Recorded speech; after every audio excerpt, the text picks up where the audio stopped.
As soon as you reach 1.1 million rubles, you should buy the lucky Scav Junk Box.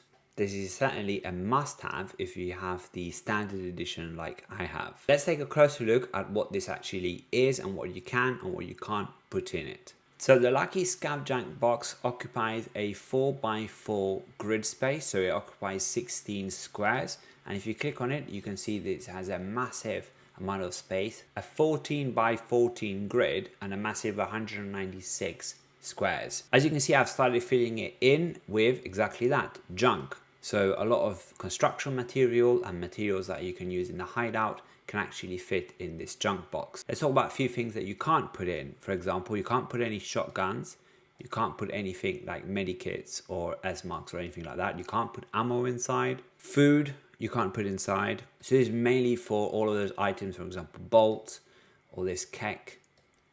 Money, you can't put inside. So let's look at how you can actually purchase this. Click on your traders down at the bottom here. Click on therapist. The lucky Scav Junk Box retails at 1.1 million rubles. And the good news is that you can actually get this with level 1 traders. So as soon as you've got the money and maybe perhaps a couple of 100k extra, I really advise you actually purchase this. I was ending up wasting a huge amount of possible gameplay time managing the stash, selling stuff and all sorts of things, especially if you have the standard edition. It's so important.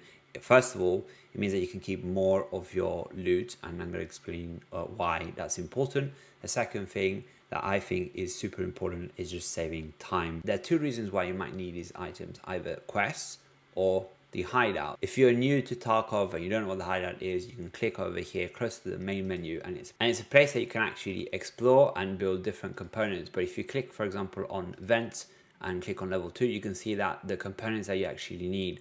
So this is very useful. So in raid, if you actually see these around, so if you want to do your level 2 vents, for example, then you can go and find them and store them, and now you can store all of these items in your lucky Scav box.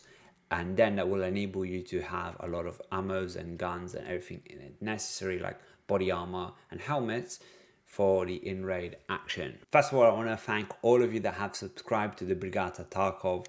Big thank you. We've gone over 20 subscribers, so I hope that when you're watching this video there are plenty more. Click this video over here if you want to learn more about spawns and how they are crucial for you surviving on those raids.